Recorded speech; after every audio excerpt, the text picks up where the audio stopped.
নমস্কার বন্ধুরা, আশা করছি আপনারা সবাই খুব ভালো আছেন। আমি অনিমা চলে এসেছি আবার একটা নতুন দিনের শুরুতে নতুন একটা ভিডিও নিয়ে।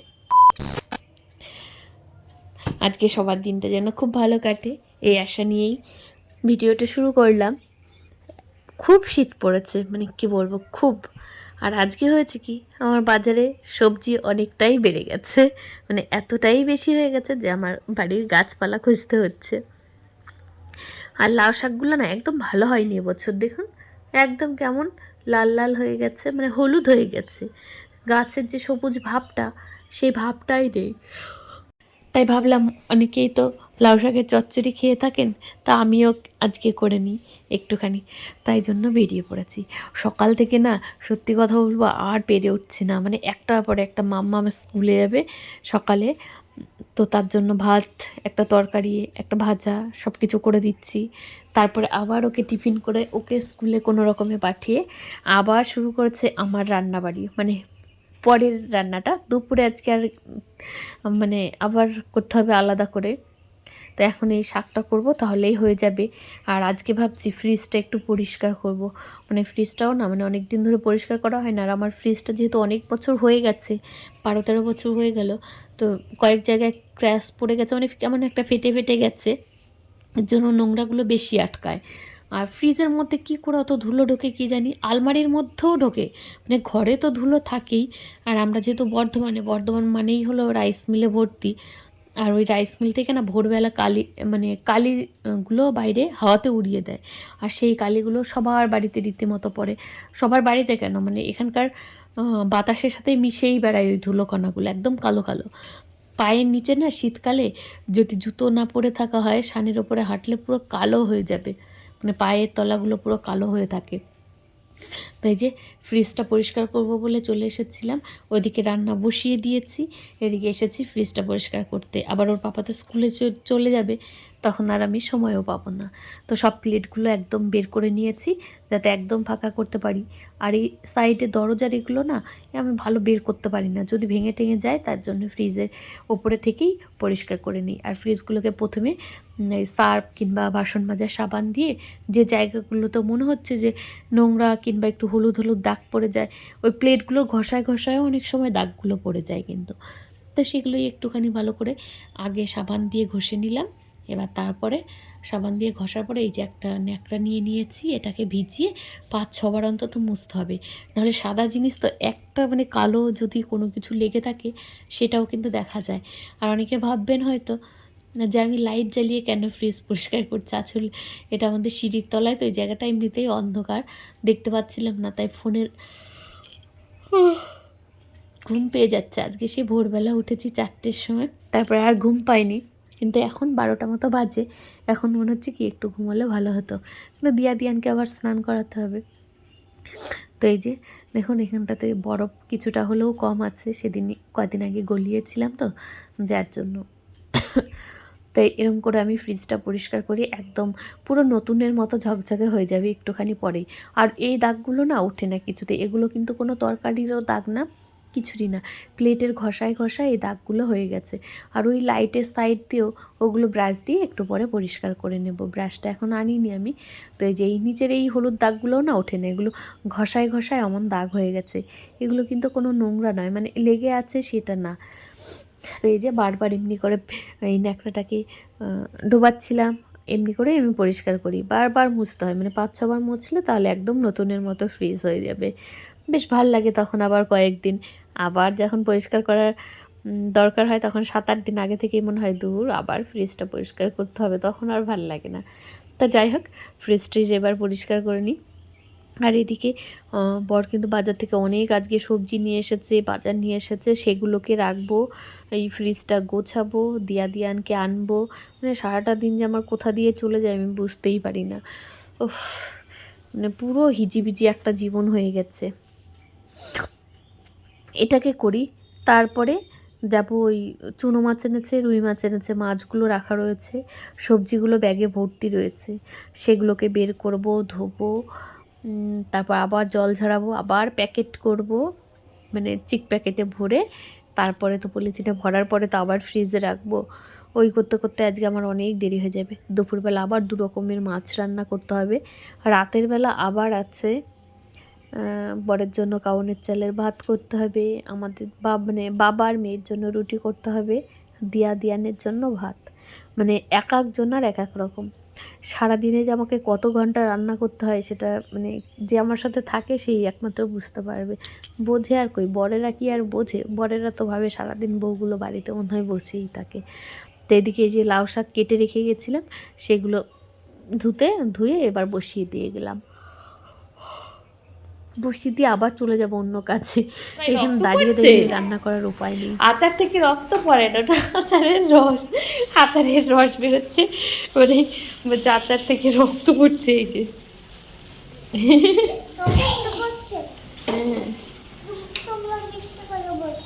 হ্যাঁ, আচারের রক্ত হয় কোনোদিন? মানুষের রক্ত হয় বাবা। না বাবা, আজকে খাওয়া যাবে না। তুমি বমি করলে না 2-3 বার।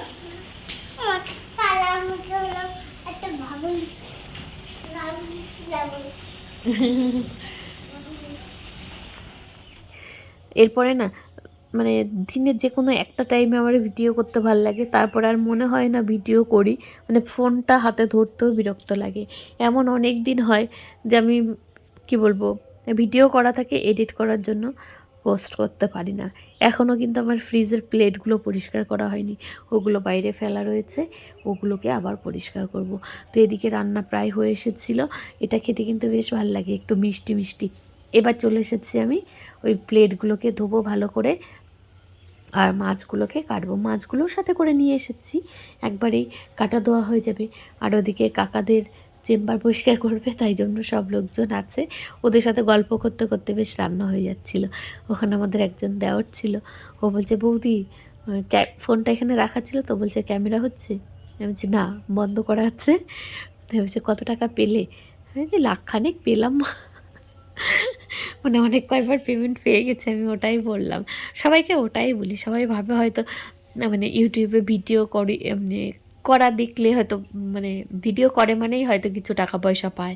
অনেকে আবার ভাবে যে এ বাবা কি বাজে, মানে কত খারাপ কাজই না করছি, এমন ধারণাও কিন্তু অনেকের আছে। আর সেটা খুব কাছের লোকেদেরই।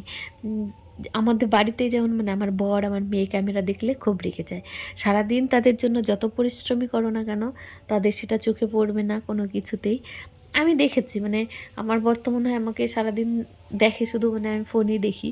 তো এই যে সারাটা দিন ও স্কুলে যায়, 10টার দিকে স্কুলে যায়, ও যখন বাড়ি ফেরে তখন 4:15, 4:20, 4:30ও বাজে কোনো দিন। কতদিন আমি দিয়ানকে দুপুরের খাবার খেয়ে মানে খাইয়ে তখন ঘরে ঢুকে এবার ওই 4টে 4:30-এর দিকে, তখন তো আমি ফোনটা ধরার সময় পাচ্ছি। ও হয়তো ভাববে যে হ্যাঁ এই তো আমি বাড়িতে ঢুকলাম মানে ফোন দেখছে, মানে আমি সারাক্ষণ ফোনই দেখছি। তাহলে এত যে কাজগুলো ছিল সেগুলো কে করে দিয়ে গেল? অন্য কেউ করে দিয়ে গেছে? তা তো দিয়ে যায় না। আসলে মেয়েরা সংসারের জন্য যতই করুক না কেন, কোনো দিন তাদের নাম হবে না। আসলে আমরাও যেমন একটা ছেলেকে কখনো বুঝি না, একটা ছেলেও একটা মেয়েকে মানে খুব কম টাইম হলেও বোঝে, মানে একটু হলেও বোঝে আর কি। আর যারা ভালো দুজন যারা একসাথে থাকে, একসাথে মিলেমিশে থাকে, সেটা তো অন্যরকম। কিন্তু বেশিরভাগ জনাই দেখবেন মানে ভাবে হয়তো মেয়েরা বাড়িতে থাকে কি আর কাজ করে। আসলে এই কাজটা করে তো কোনো ইনকাম হয় না, না সংসারের জন্য যতই খাটুন না কেন, সেটা খেটে তো কোনো ইনকাম হয় না। তাহলে টাকা যেই কাজে নেই সেই কাজের কোনো নামও নেই। কিন্তু শুধু সংসার করার ক্ষেত্রে না, অন্য যে কোনো ক্ষেত্রেই দেখবেন যার যত বেশি ইনকাম সে তত বেশি কাজ করে, সে তত বেশি খাটে, এমনই ধারণা আমাদের সমাজের সবার।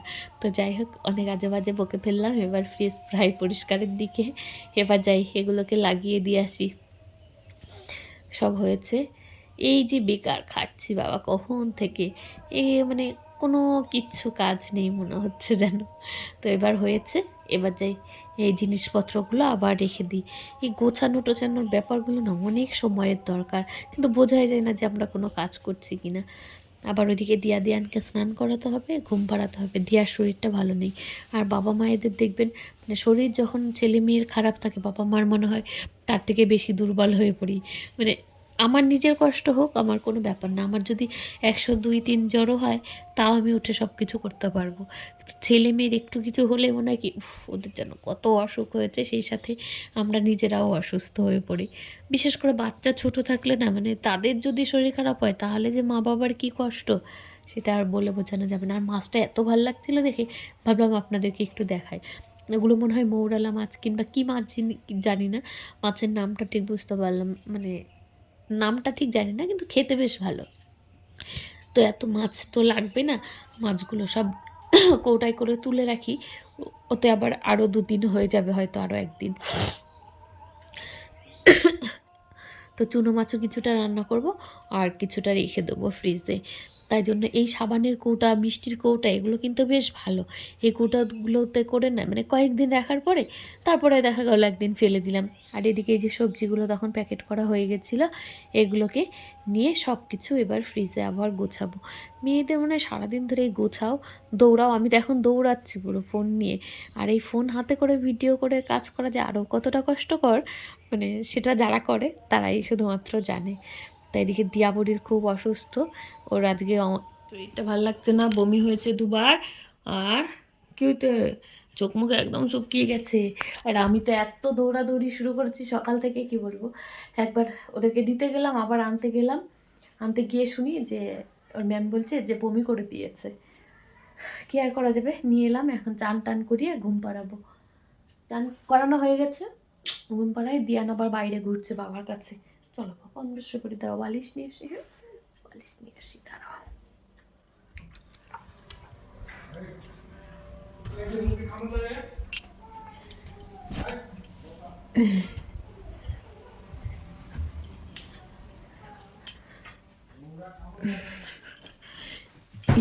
যাও ওখানে শুয়ে পড়ো, শুয়ে পড়ো, চলো। এই যে এই ফোমগুলোতে না খুব আরাম শীতকালে, কি বলবো। শো শো শো, আমি শুচ্ছি, আমি শুচ্ছি। থেকে এই যে আমার পাপা আর আমি শুয়ে পড়েছি। আমার পাপা লেপেটা, ওর ঘুমোতে একদম সময় লাগে না, 5 মিনিট লাগবে, 5 মিনিটে ঘুমিয়ে যাবে। তো ঠিক আছে বন্ধুরা, ঘুম থেকে ওঠো, তারপর আবার কথা হচ্ছি। আর এদিকে ওকে ঘুম পাড়িয়ে উঠে দিয়ানকে আর খুঁজে পাচ্ছি না কোথাও, বাইরে গেছি দৌড়ে দৌড়ে, বলছি বাবা দিয়ান কোথায়, স্বপ্নাদিকে জিজ্ঞেস করছি, কেউ জানে না। ওপরে ঘরে, মানে ছাদে, সব জায়গায় খুঁজে এলাম, আমি কাকিমাদের ঘরে খুঁজে এলাম, কোথাও নেই। এই যে ছেলেটা আমার ওখানটাতে ওই ফোমটার নিচে শুয়েছিল রাগ করে, ওখানেই ঘুমিয়ে পড়েছে। আর ওকে আমি সারা বাড়ি ঘর খুঁজে খুঁজে বেড়ালাম। ছেলেটার যে কত কষ্ট হচ্ছিল কে জানি, কখন ঘুমিয়ে পড়েছে আসলে আমি সেটা দেখতেই পাইনি। তো যাই হোক, ভিডিওটা এখানেই শেষ করব। সবাই খুব ভালো থাকবেন, সুস্থ থাকবেন, দেখা হবে পরের একটা নতুন ভিডিওতে খুব তাড়াতাড়ি। ততক্ষণ অবধি সবাই খুব ভালো থাকবেন, নিজের যত্ন নেবেন, পরিবারের সবাইকে ভালো রাখবেন।